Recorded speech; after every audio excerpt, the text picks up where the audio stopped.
La moitié des créateurs d'entreprises qui choisissent entre SASU et URL se trompent de statut, parce qu'ils ont regardé un seul critère, les charges, et ils ont ignoré tout le reste. Ce qui mène à des milliers d'euros perdus chaque année, parfois une protection sociale nulle, et parfois aussi une structure impossible à faire évoluer.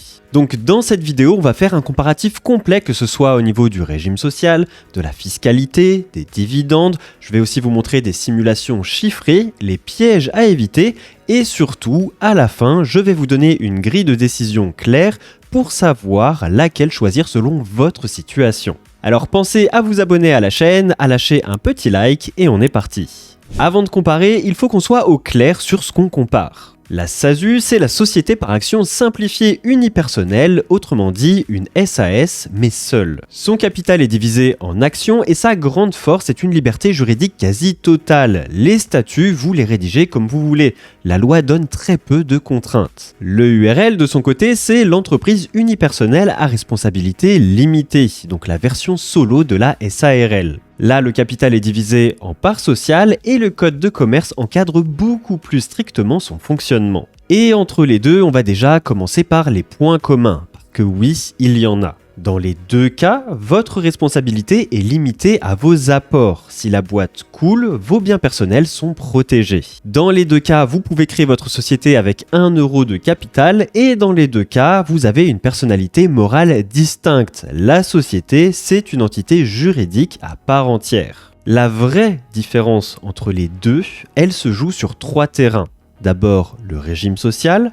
Ensuite, la fiscalité et enfin, la souplesse. Et c'est exactement ce qu'on va décortiquer maintenant. On va commencer par le régime social, c'est le point numéro 1 et c'est celui qui fait basculer la majorité des décisions. En SASU, le président est ce qu'on appelle un assimilé salarié. Concrètement, vous cotisez au régime général de la sécurité sociale exactement comme un cadre en CDI. Maladie, retraite de base, retraite complémentaire, prévoyance, bref, vous avez le package complet. Alors qu'en EURL, le gérant est un travailleur non salarié, un TNS, ce qui implique que vous cotisez à la sécurité sociale des indépendants et donc la couverture est correcte, mais clairement moins bonne. Vous avez moins d'indemnités journalières si vous êtes malade, une retraite complémentaire plafonnée et pas de prévoyance obligatoire. Mais le truc, vous vous en doutez, c'est que cette meilleure protection en SASU, elle a un prix. Pour vous verser 3 000 € net par mois en SASU, votre société débourse environ 6 400 €. Les cotisations représentent 75 à 82% de votre salaire net. Alors que pour les mêmes 3 000 € net en EURL, votre société débourse environ 4 350 €. Les cotisations TNS, c'est 40 à 45% seulement. Ça fait une différence de plus de 2 000 € par mois, soit 24 000 € par an, et c'est vraiment pas rien. Cependant, il y a 2 cas particuliers importants à prendre en compte. Le premier cas, c'est la SASU sans salaire. En SASU, c'est possible et vous aurez 0 cotisation à payer. Mais le revers de la médaille, c'est que vous aurez 0 protection sociale. Parce que si vous vous payez en dividende au lieu de via un salaire pour éviter les cotisations sociales, vous n'aurez pas de trimestre de retraite qui tourne, pas d'indemnité si vous êtes malade et potentiellement une taxe PUMA sur vos revenus du capital. Alors qu'en EURL, même sans vous rémunérer, vous payez environ 1 200 à 1 500 € de cotisation minimale par an,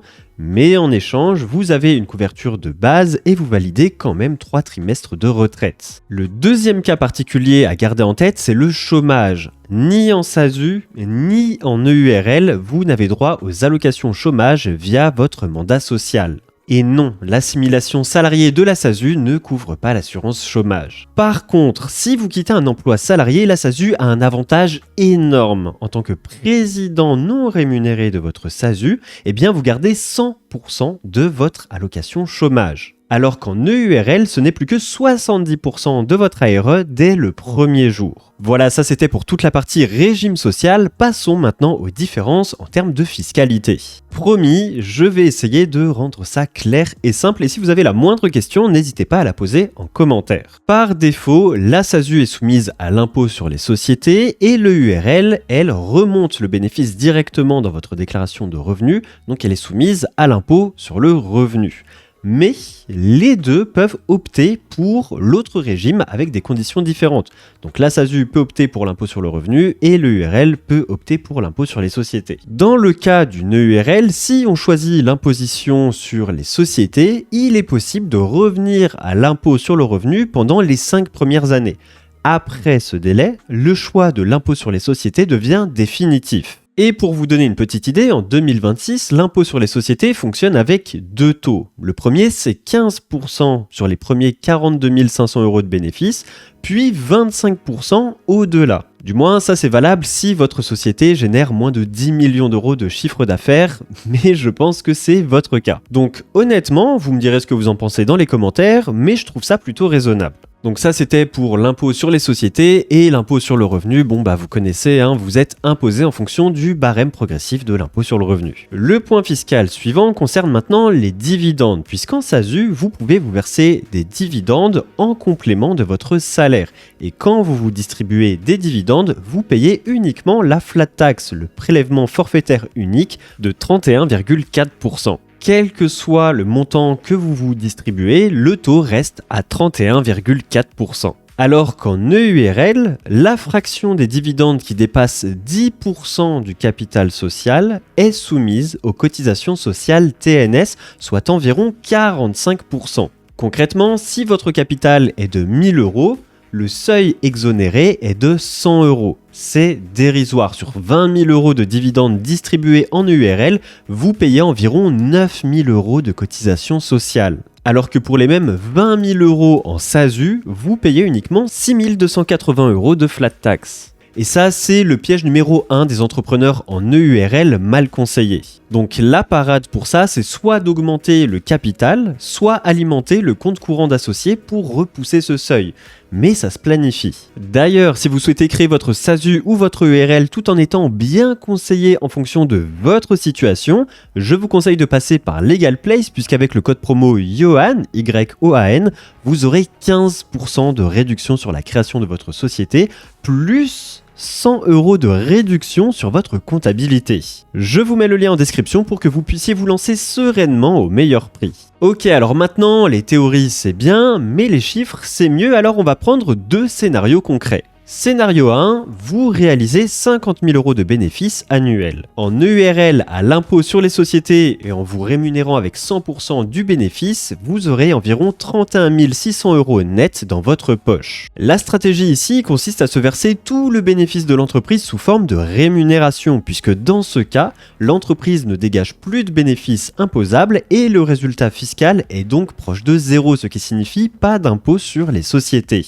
Et comme il ne reste plus de bénéfices à distribuer, il n'y a pas de dividendes et donc pas de cotisation sociale TNS sur les dividendes. Alors qu'en SASU, une stratégie classique consiste à vous verser un petit salaire et le reste en dividendes. Dans ce cas, vous obtenez environ 29 000 € net dans votre poche. C'est environ 2 600 € de moins par an que dans une EURL, mais avec une meilleure protection sociale car le dirigeant est assimilé salarié. À 50 000 € de bénéfices, l'EURL reste donc clairement plus avantageuse financièrement. Passons maintenant à un deuxième scénario avec un bénéfice annuel de 100 000 €. En EURL à l'impôt sur les sociétés avec une rémunération optimisée, vous arrivez à environ 56 500 € net. Et en SASU, avec un salaire d'environ 2 000 € par mois et le reste en dividendes, vous obtenez environ 55 700 € net. L'écart n'est plus que d'environ 800 €. Autrement dit, on arrive quasiment au coude à coude. Et à partir d'environ 120 000 à 150 000 € de bénéfices, les rôles commencent à s'inverser.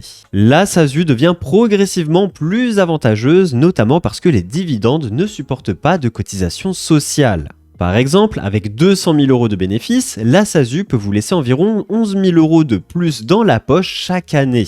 Donc la règle simple à retenir est la suivante. En dessous d'environ 120 000 € de bénéfices, l'EURL est souvent plus rentable. Au-dessus, la SASU finit généralement par prendre l'avantage. Donc pour résumer, choisissez la SASU si vous êtes dans l'une de ces situations.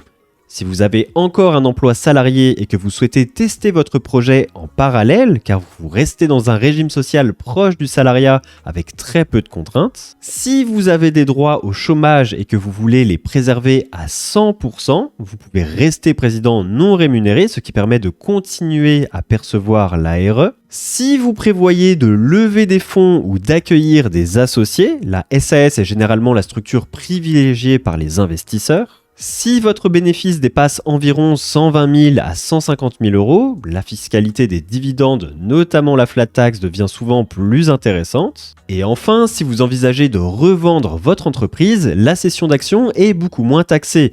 0,1% de droits d'enregistrement contre 3% pour les parts sociales d'une URL. Sur une vente de 500 000 euros, ce que je vous souhaite, ça représente environ 14 000 euros de différence. A l'inverse, choisissez plutôt l'URL si votre bénéfice est inférieur à environ 120 000 euros et que votre objectif est de maximiser votre revenu net immédiat. N'oubliez pas de passer par le lien en description et d'utiliser le code YOHAN pour économiser un maximum d'argent sur la création de votre SASU ou de votre URL. Abonnez-vous et à très vite pour de nouvelles vidéos sur l'entreprise facile.